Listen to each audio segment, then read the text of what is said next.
Bienvenue dans Musiciens d'église, le podcast qui chaque semaine donne la parole aux musiciens de nos églises, entre foi, service, technique et spiritualité. Salut, moi c'est Sibécaï et ça fait plus de 25 ans que je joue au piano pour l'église. Au quotidien, je joue, j'écoute, je prie, je médite la parole, j'observe aussi. Je discute et je me pose des questions sur mon rôle dans l'église. Ce podcast, c'est ma manière à moi de donner la parole à tous ceux qui, comme moi, servent l'église au travers de leur musique. Alors que tu sois choriste, directeur de louange, musicien, chef de chœur ou simplement curieux, sois la bienvenue. Installe-toi confortablement, on va discuter ensemble et si ce n'est pas déjà fait, abonne-toi pour ne rater aucun des prochains épisodes. Et partage sur Instagram ce qui t'a parlé aujourd'hui en taguant @musicien d'église. Le tout au singulier. Ah oui, surtout, n'hésite pas de laisser un commentaire et donne-moi la note maximale. Ça me donnera la force pour continuer. Bienvenue dans ce nouvel épisode de Musiciens d'église. Et aujourd'hui, je vais vous partager 5 choses que vous devriez mettre en place absolument pendant cette année 2026. On est au début de l'année, c'est le moment où chacun prend des résolutions, où chacun se dit, voilà, cette année, je vais changer ci, je vais changer ça. Moi, je me suis dit que j'allais mettre un peu ma pièce dans la machine en vous donnant, pour moi, 5 choses qui sont essentielles pour que notre service puisse prendre une autre dimension cette année. La première chose, c'est approfondir ta relation avec Dieu. La qualité de notre musique, c'est le reflet direct de la qualité de notre intimité avec Dieu. Alors c'est bien de connaître ses accords, de faire des belles chansons, etc. Mais si on ne vit pas quelque chose de profond avec Dieu, ce qu'on fait, ça sonne vide. On est comme une cymbale qui résonne simplement. En fait, ce que je veux dire par là, c'est que avoir une excellence technique, c'est bien, mais c'est pas l'essentiel. Il y a des gens qui jouent de manière très simple, de manière très basique, et qui sont capables de faire descendre la présence de Dieu dans un endroit, et c'est fort.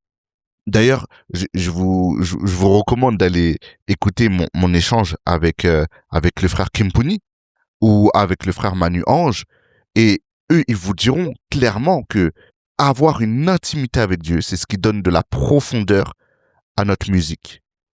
Et donc, du coup, ce qui est beau, c'est que la Bible, elle nous dit dans Jérémie 29:13, « Si vous me cherchez, vous me trouverez, à condition que vous me cherchez de tout votre cœur. » Vous savez, les gens, ils viennent à l'église parce qu'ils ont la conviction que c'est un endroit où ils vont pouvoir rencontrer Dieu. Que c'est le meilleur endroit si ils veulent sentir la présence de Dieu, entendre une parole divine, être touchés, être réconfortés, trouver une solution à leurs problèmes. Mais comment on peut communiquer Dieu aux autres si nous, on ne le vit pas déjà premièrement? Alors c'est bien de se nourrir de prédications, de venir à l'église tous les dimanches, de regarder des vidéos YouTube et tout, c'est hyper intéressant, mais ça suffit pas en fait. Ça suffit pas parce que en fait, quand vous venez à l'église le dimanche ou en semaine, vous pouvez pas venir vide et vous attendre à recevoir en même temps que les autres. C'est-à-dire que si je n'ai rien à donner, les autres, ils ne peuvent rien recevoir. Vous me direz, oui, mais c'est pas nous qui donnons, c'est Dieu qui nous donne. Oui, du coup, est-ce que nous, on se met en position pour pouvoir recevoir de Dieu? Se nourrir des prédications, c'est bien, mais ça ne suffit pas. Ce sont uniquement des portes d'entrée, des pistes de réflexion qui doivent nous guider dans notre étude de la parole de Dieu. En fait, Dieu veut avoir avec nous une relation. Il veut pas qu'on vive par procuration ce que Dieu est capable de faire. Il veut pas qu'on se contente du témoignage de l'autre qui a vécu que Dieu est grand. Non, il veut se manifester personnellement dans ta vie. Alors du coup, moi ce que je t'encourage à faire cette année, c'est à chercher Dieu. Cherche-le vraiment, sincèrement, tous les jours, quotidiennement, approfondis ta communication avec lui. Fais en sorte que dans chaque aspect de ta vie, dans chaque domaine de ton quotidien, Dieu soit présent. Parle-lui sans cesse. Dieu nous demande de prier sans cesse, d'être en communication avec lui sans arrêt. On devrait lire notre Bible tout le temps. Tout le temps voir les versets, étudier ce que Dieu voulait dire à travers les versets, prendre le temps de méditer la parole. Quand je dis méditer la parole, c'est pas juste dans Jérémie 29, il dit vous me cherchez, vous me trouverez, amen, et puis voilà, on passe à la suite. Non, prendre le temps de réfléchir. Seigneur Dieu, comment tu veux que je te cherche? Qu'est-ce que ça veut dire de te chercher de tout mon cœur? Et du coup, méditer la parole veut aussi dire l'étudier, prendre le temps de regarder quels sont les autres versets qui parlent de ça, de chercher Dieu. Peut-être qu'il y a d'autres endroits dans la parole de Dieu où il nous explique comment le chercher. Peut-être que en lisant tout le chapitre et pas en lisant uniquement le verset, on va pouvoir voir le contexte dans lequel Dieu nous dit de le chercher. Chercher le sens des mots. Vous savez, la Bible, elle n'a pas été écrite en français ou en anglais, elle a été écrite en hébreu, en araméen, en grec. Et donc, du coup, peut-être qu'en allant chercher les mots originels qui ont été utilisés, on peut rentrer dans une profondeur qu'on ne peut pas atteindre uniquement en restant français. Parce qu'en fait, une langue, lorsqu'on la traduit, forcément, on l'adapte. On ne peut pas traduire mot à mot, et puis il y a des choses que on peut transmettre dans une langue qu'on ne peut pas transmettre dans une autre. Et donc du coup, voilà, n'hésitez pas à utiliser des concordances, à utiliser les Strong pour aller plus loin dans votre compréhension de ce que la Bible nous dit. Et puis, priez en demandant au Saint-Esprit de vous révéler quelle est la pensée de Dieu pour vous aujourd'hui avec ce verset, avec cette parole, avec ce passage. Vous savez, la conversion, c'est pas une étape, c'est un processus de transformation qui dure toute une vie. Alors, on peut pas s'appuyer sur nos acquis en disant oui, ça y est, c'est bon, j'ai fait une expérience avec Dieu il y a 15 ans, ça fait de moi un chrétien. Non, en fait, Dieu, il veut que tu puisses expérimenter sa puissance, sa sagesse, son omnipotence, toute sa grandeur chaque jour. Alors, tu peux, si tu as perdu cette habitude, si tu as perdu cette dynamique de pouvoir passer du temps avec Dieu, prends le temps, ne serait-ce que 15 minutes par jour, pour lire un passage, pour faire des recherches, pour noter les mots-clés, pour te noter peut-être sur un cahier qu'est-ce que ça t'inspire aujourd'hui. Et prier dessus, le ressasser, le tourner pendant toute la journée pour que ça puisse porter du fruit. Mon deuxième conseil pour 2026, c'est de travailler ton instrument. Pour moi, vraiment, la musique, c'est un langage. Et si on ne travaillait pas sa manière de s'exprimer, on aurait une manière pauvre de s'exprimer. On va pas maîtriser ce langage-là. On va chercher ces mots, on va bégayer, on va bafouiller. Mais plus on va pratiquer, plus on va s'exercer, plus on aura une certaine maîtrise qui va nous permettre d'exprimer avec exactitude, avec précision, ce que Dieu met sur notre cœur. Et donc, du coup, mieux connaître son instrument nous permet de mieux adorer Dieu. En vrai, je ne sais pas si vous avez déjà parlé avec une personne qui cherche constamment ces mots. Au début, on écoute, et puis au bout d'un moment, le fait de tout le temps comme ça, on se concentre sur le E plutôt que sur le message qu'il veut nous passer. Alors, je veux remettre ça dans le contexte. Bien sûr que Dieu regarde à notre cœur et comprend ce on veut lui dire, peu importe si on s'exprime bien ou mal. Mais ce qu'il faut comprendre, c'est que par notre musique, lorsqu'on sert à l'église, on parle des merveilles de Dieu. On parle de ce que Dieu met sur notre cœur. Et donc, du coup, plus on va pouvoir le faire de manière élégante, plus on va pouvoir le faire de manière naturelle, confortable, fluide, plus les personnes qui nous entendent, qui réceptionnent ce message, pourront se concentrer sur le message et pas sur la manière dont on le transmet. Alors, ne tombez pas dans le piège de vous reposer sur vos acquis, Parce que, voilà, quand on atteint un certain niveau et puis une certaine satisfaction, ou même que les gens nous disent « Ah, waouh, tu joues bien », on peut avoir l'impression d'être arrivé. Mais, en réalité, on n'est jamais arrivé en musique. On a toujours des choses à apprendre, toujours des choses à améliorer, toujours d'autres voies à explorer. Il faut toujours chercher à aller plus loin, à donner le meilleur de soi-même. Et en fait, quand on joue, quand on loue Dieu avec notre instrument, en fait, c'est un sacrifice qu'on vient apporter sur l'autel. Et quand on voit l'exigence que Dieu mettait sur les sacrifices, il voulait que le sacrifice soit parfait, sans tache, sans maladie, qu'il soit pas estropié, qu'il soit pas bancal. Donc ça veut dire qu'en fait, notre adoration, notre sacrifice qu'on vient partager sur l'autel, lorsqu'on vient service, il doit être sans tache, ni ride. Il doit être le meilleur de ce qu'on peut donner à ce moment-là. Alors on doit toujours chercher à s'améliorer, toujours chercher à être le plus excellent possible. Et pour ça, c'est simple. Il faut continuer à se former. Il faut continuer à apprendre, continuer à chercher, continuer à rester curieux, continuer à adopter des sentiments humbles en se disant, il y a toujours quelqu'un qui peut m'apprendre. Consacre chaque jour quelque temps pour travailler ton instrument, pour chercher de nouvelles choses, pour aller plus loin, pour découvrir de nouveaux horizons. Trouve-toi un mentor. Trouve-toi un mentor. Ça peut être un professeur, ça peut être quelqu'un que tu suis sur YouTube.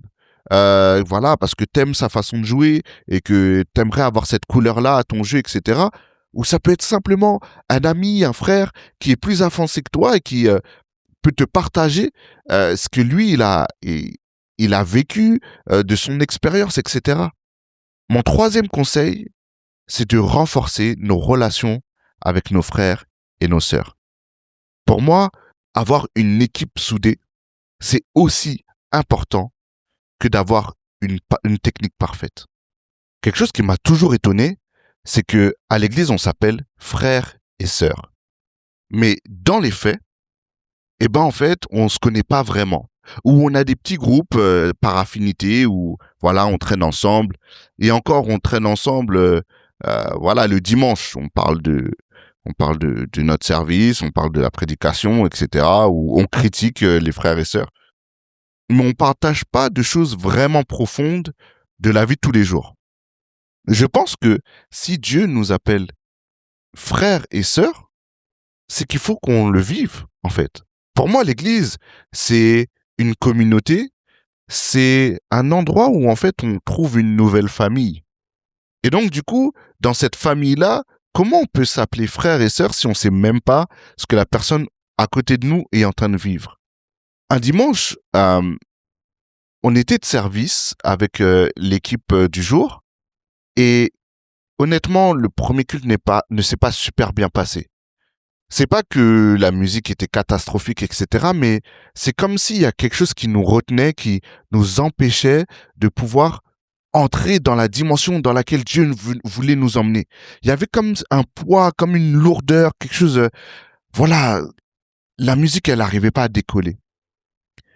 Et ce jour-là, la directrice de louange, entre les deux cultes, puisqu'on avait deux cultes, entre les deux cultes, n'a pas fait comme on aurait fait naturellement en disant « Ouais, non, cette chanson-là, ça manque de maîtrise, ça manque de machin, on va répéter encore, que vous puissiez bien faire l'intro, que vous puissiez bien faire ci, etc. machin. » Elle aurait pu faire ça, en fait. Et d'ailleurs, c'est ce qui aurait été le plus logique. Si musicalement c'est bancal, peut-être qu'il faut revoir les voix, peut-être qu'il faut, parce qu'on manque d'assurance, peut-être qu'il faut revoir les accords, voilà. Mais non, elle a été inspirée par Dieu pour faire tout autre chose. Elle nous a tous réunis, on s'est réunis en cercle, et elle nous a demandé individuellement comment tu vas. Tu as toujours rêvé de jouer du piano et de comprendre la musique, mais tu ne sais pas par où commencer? Bonne nouvelle! La formation de novice à débutant en 30 jours est faite pour toi. En 30 jours, à raison de 15 minutes par jour, tu vas apprendre toutes les bases. Te repérer sur le clavier. Comprendre les accords, les gammes, les tonalités. Et même jouer 4 chansons d'adoration, étape par étape. Pas besoin d'avoir fait le conservatoire. Cette formation est pensée pour les personnes qui partent de zéro. Et tout ça pour un prix accessible à tous. Tu veux commencer dès aujourd'hui? Rends-toi vite sur Instagram @mesdoigtlador. Tous les détails t'y attendent. C'est l'occasion que tu attendais pour enfin apprendre à jouer au piano. C'est une question qui est totalement banale. Comment tu vas? Mais malheureusement, dans la vie de tous les jours, on a tellement l'habitude de « Ah, salut, ça va? Ouais, ça va et toi? Ouais, tranquille, ça va. » Que, en fait, c'est juste de la politesse. Mais on ne cherche jamais à savoir réellement quel est l'état du cœur de notre frère ou l'état du cœur de notre sœur. Et parfois, on est là, en train de servir, on est là, sur l'estrade, on est là avec nos instruments, et la personne qui est à côté de nous, elle est en train de souffrir. Elle est en train de passer par une situation qui est hyper compliquée, et nous, on ne le sait pas. Et peut-être que c'est ça qui l'empêche de louer, de servir correctement. Alors, quand elle nous a demandé chacun « Comment tu vas ?», on s'est rendu compte que aucun d'entre nous n'était réellement disposé. Parce qu'on portait sur nos épaules le poids de nos problèmes. Et donc, du coup, on ne pouvait pas être focalisé, concentré, focus sur notre service. Certains étaient préoccupés à cause de la perte de leur travail. Un autre était préoccupé à cause de sa maladie qui perdure depuis des mois et voire même des années et qui ne voit pas d'issue. Il y en a une qui était préoccupée, son cœur était meurtri parce que elle était dans l'impossibilité d'enfanter. Et donc, du coup, dans son combat, elle n'arrivait pas à proclamer de sa bouche une adoration sincère parce que elle était en conflit avec Dieu, ne comprenant pas pourquoi Dieu n'avait pas encore répondu à sa prière. Ou une autre personne qui était en plein divorce. Et donc, du coup, qui toute la semaine, depuis même des semaines, des mois, vivait dans des conflits perpétuels. Et là, une fois que chacun a déposé ses fardeaux, on a pu prier ensemble. Et je vous assure que notre louange a pris une toute autre dimension parce qu'en fait, on se sentait concerné par la louange de notre frère, de notre sœur qui était à côté. Et lorsqu'on entendait les paroles des chants, en fait, ça prenait une autre dimension parce que on se dit, waouh, je vois mon frère pleurer, mais je comprends pourquoi cette parole, elle vient toucher son cœur. Alors moi, j'ai envie de le soutenir, de lui faire sentir que je suis avec lui et que moi aussi, en fait, je sens la présence de Dieu. Et donc, du coup, je vais apporter dans mon instrument, dans ma voix, une autre intensité. Et je vous assure que la louange du deuxième culte n'avait rien à voir avec la louange du premier culte. Et tout ça parce que on a expérimenté qu'est-ce que la fraternité. Alors, ce que je veux t'encourager à faire en 2026, c'est de t'intéresser aux autres au-delà de la musique. Au-delà de juste ah, salut, ça va? Ouais, ça va et toi? Non, allons plus loin. Je dis pas d'être intrusif. Je dis juste de s'intéresser sincèrement à l'autre. Parce qu'en fait, en s'intéressant à l'autre, peut-être qu'on va découvrir des choses qu'on s'attendait pas, en fait. Moi, je sais que avec cette émission, j'ai pu interviewer, j'ai pu parler, échanger avec des frères avec lesquels on n'avait pas l'habitude de raconter notre histoire, de parler de ce par quoi on est passé. Et en fait, ça nous a renforcés. Et quand on s'est croisés les semaines suivantes, en fait, c'était pas juste un sourire de façade, un sourire de politesse. Non, c'est un sourire. Ouais, toi, t'es mon frère. Toi et moi, on sait par où on est passé, on sait ce qu'on est en train de vivre et on sait ce que Dieu a fait dans notre vie. Alors forcément, le lien qui nous lie est encore plus fort. Alors, comment faire? Simplement de trouver des binômes de prière avec qui on va pouvoir partager nos sujets du moment et savoir qu'il y a quelqu'un dans le groupe qui nous porte spirituellement. Prenez le temps d'ouvrir votre cœur. Parfois, c'est en ouvrant d'abord son cœur que les autres se sentent en confiance pour ouvrir leur cœur derrière. N'hésitez pas à témoigner de ce que Dieu fait ou a fait dans votre vie. Je pense que on devrait vraiment glorifier Dieu à chaque fois qu'il agit, en fait. qu'il agit dans notre vie ou dans la vie de quelqu'un qui nous est proche. Prenez le temps de prendre des nouvelles, des gens qui servent avec vous pendant la semaine, même si vous n'avez rien à leur demander. Même si vous n'avez pas besoin de savoir c'est quoi les chants pour dimanche ou de savoir il faut s'habiller comment, etc. Non, juste pour savoir comment ils vont. N'hésitez pas à demander les dates d'anniversaire parce qu'en fait, simplement penser à quelqu'un le jour de son anniversaire, c'est quelque chose qui peut sembler anodin, mais en fait, la personne, elle se sent considérée et ça, c'est cool. N'hésitez pas à soutenir les uns les autres quand ils passent par des épreuves, par des moments difficiles. Dans la vie, on a toujours des hauts, des bas. En fait, les gens qu'on a envie d'appeler nos frères, c'est les gens qui sont là lorsque ça va pas. La 4e chose que j'aimerais vous conseiller de mettre en place en 2026, c'est la planification et la préparation. Vous savez, j'ai toujours trouvé étrange lorsqu'on est surpris un dimanche de faire quelque chose qu'on a toujours fait. C'est-à-dire que c'est comme si parfois, quand on est pris par la dynamique de la vie, pris par nos emplois du temps, pris par nos travails, etc., on arrive le vendredi ou le samedi soir et on se dit « Ah ouais, mince, c'est vrai, demain il y a église. » Mais ça devrait pas être une surprise. Et c'est une surprise parce que, en fait, on ne planifie pas. On est en train de subir le rythme de la vie. Et ça, je pense que c'est quelque chose, si on veut reprendre le contrôle sur le service, si on veut réellement rentrer dans une autre profondeur, une autre dimension de notre service, il faut qu'on arrive préparé. Pas uniquement préparé pour le culte. Parce que je suis sûr que beaucoup d'entre vous avaient des répétitions avant votre culte, parce que vous avez bien vu que les répétitions, ça porte du fruit, ça nous permet d'avoir une louange plus propre, plus organisée, mieux préparée. Ce que je vous encourage à faire, c'est de venir à vos répétitions préparées. Ça peut paraître bizarre dit comme ça, mais en fait, une répétition n'est pas un endroit où on apprend les chants, où on les découvre. On ne devrait pas arriver en répétition en disant à l'autre « Oui, c'est quoi les chants ?» Non, en fait. Parce qu'en fait, ce moment de répétition devrait être un moment où on vient mettre en commun le travail de tous. Et donc, du coup, s'il y en a qui ont travaillé leur chant, qui se sont préparés, et qui sont confrontés à des frères ou des sœurs qui arrivent, qui découvrent, les personnes qui sont préparées sont en train de perdre leur temps. Ils sont en train de perdre leur temps et au lieu d'utiliser ce temps-là à profit pour autre chose ou pour aller plus loin dans notre louange, dans notre adoration, on revient à zéro.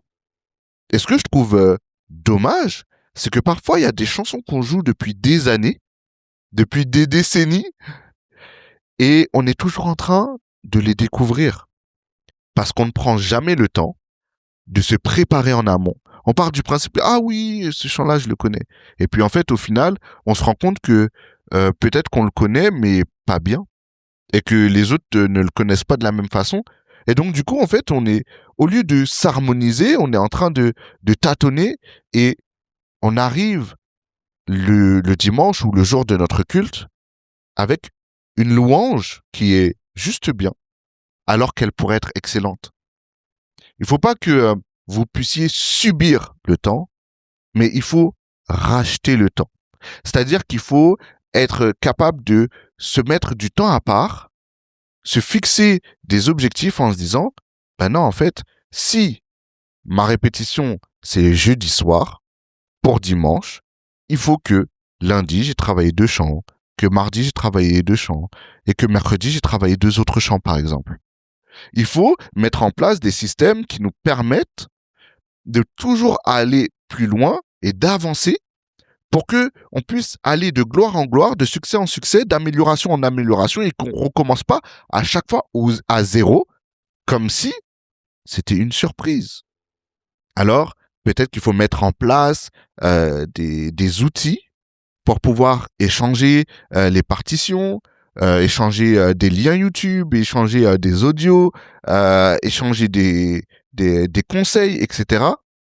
Peut-être qu'il faut mettre une liste de chants qui sont des chants qui reviennent très souvent, puisque dans les églises, il y a des périodes où on reprend souvent les mêmes chants, ces chansons-là qui reviennent très souvent, et de se dire, voilà, cette année, ces chansons-là, je vais les apprendre par cœur. Je vais les connaître sur le bout des doigts, de sorte que, quand on va les prendre, je ne recommence pas de zéro, mais que dans ma préparation, j'aille plus loin, et que j'ai quelque chose de nouveau, quelque chose de frais à apporter, à proposer lorsqu'on va répéter. Et qu'on ne soit pas juste à se dire « Ah oui, c'est quoi les accords de cette chanson-là ?» Non, en fait, il faut qu'en 2026, on aille plus loin. Mon 5e conseil sur ce que tu devrais mettre en place en 2026, c'est fais des disciples. C'est d'ailleurs la dernière chose que Jésus a dit avant de partir. Allez, faites de toutes les nations des disciples. Il y a une notion de transmission dans la foi qui est importante. Laisser un héritage, c'est quelque chose qui est primordial. D'ailleurs, un musicien qui ne transmet pas, pour moi, c'est un musicien qui est égoïste. Et c'est dommage parce que c'est antinomique pour moi, parce que la musique est faite pour être partagée. Si tu fais une musique et que tu ne la partages à personne, tu l'as fait pour toi-même, en vrai, ça ne sert à rien de faire cette musique-là. Tu peux le faire dans ta tête. Mais la musique produit un son. Et le son est là pour se propager dans la matière, dans l'air. Et là, pour aller rencontrer une autre personne. Donc, la musique est un partage en elle-même, dans son essence. Et donc, si nous, on ne partage pas, ben, ça ne sert à rien de faire de la musique. Et on voit, quand Paul parle à Timothée, il lui dit, dans 2 Timothée 2, « Ce que tu entends de moi en présence de beaucoup de témoins, garde-le, confie-le à des hommes fidèles et qui soient capables de l'enseigner aussi à d'autres. » Donc, on voit qu'il y a aussi, dans la parole de Dieu, cette volonté de se multiplier et de transmettre un héritage. Il faut transmettre ses connaissances, transmettre son expérience. Quand on parle de témoigner, c'est aussi ça. Hein. Transmettre sa foi, transmettre son savoir aux personnes qui sont autour de nous. En fait, si on reçoit Jésus et qu'on le garde pour nous, c'est du gâchis. Et d'ailleurs, quand on a quelque chose qui a de la valeur et qui transforme réellement notre vie, on a envie de le partager. On a envie que les autres aussi puissent être au bénéfice de cette chose, en fait, de ce truc, de ce changement, de ce shift qui fait du bien à notre vie. Alors, vous allez me dire, ouais, mais moi, peut-être que je joue pas très bien, je suis pas très avancé. D'ailleurs, tu m'as conseillé d'apprendre, de continuer à me perfectionner dans mon instrument. À qui je vais apprendre quoi? Eh bien, sache que peu importe ton niveau, tu es toujours plus avancé que quelqu'un d'autre. Tu as toujours eu une expérience que quelqu'un d'autre n'a pas eue, n'a pas traversée. Alors, tu peux être le mentor de quelqu'un. Tu peux partager à quelqu'un, même si c'est pas ton instrument, tu peux partager ce que tu vis dans ta foi. Tu peux partager ce que tu reçois pendant tes moments de méditation, tes moments de prière, tes moments de lecture de la parole. Alors, ce que je t'encourage à mettre en place cette année, c'est de trouver une personne, au moins une, juste une, avec qui tu vas prendre le temps de partager régulièrement. Ça peut être une fois par mois, ça peut être une fois toutes les 2 semaines, une fois chaque semaine, ça dépend de la fréquence à laquelle tu peux le faire, mais de partager quelque chose. Partager ta foi, partager tes réflexions, tes méditations, partager peut-être tes erreurs, tes expériences, partager tes victoires, partager ta connaissance. Peut-être que tu viens d'apprendre quelque chose au piano et tu dis « Waouh, c'est incroyable ce que je viens d'apprendre. Mon prof m'a montré un truc, je viens de découvrir quelque chose qui est en train de changer ma manière de voir la musique. » Ne le garde pas pour toi. Partage-le. Voilà. C'était mes 5 conseils pour cette année qu'il faut absolument mettre en place en 2026 si tu veux que ta louange, si tu veux que ton service prenne une autre dimension. Je vais répéter, je fais un petit récapitulatif. Approfondis ta relation avec Dieu. Travaille ton instrument. Renforce tes relations avec tes frères, avec tes sœurs. Planifie, prépare-toi. Et enfin, transmets. Laisse un héritage. Fais des disciples. Voilà, c'était ma pensée pour aujourd'hui. Laisse-moi en commentaire s'il y a des choses qui t'ont parlé, qui t'encouragent, qui te chamboulent, peut-être avec lesquelles tu n'es pas d'accord. Je suis vraiment ouvert à la discussion. On se retrouve la semaine prochaine pour un nouvel épisode de Musiciens d'église. Merci à toi d'avoir passé ce moment avec nous. J'espère que tu as appris des choses et que ça t'encourage à aller plus loin dans ton service. Si c'est le cas, abonne-toi, partage-le autour de toi. Et si tu veux témoigner ou me partager ton expérience, écris-moi sur Instagram, @musicien d'église. Je serai ravi d'échanger avec toi. Malheureusement, cet épisode touche à sa fin, mais on se retrouve très vite pour une nouvelle conversation entre musiciens d'église.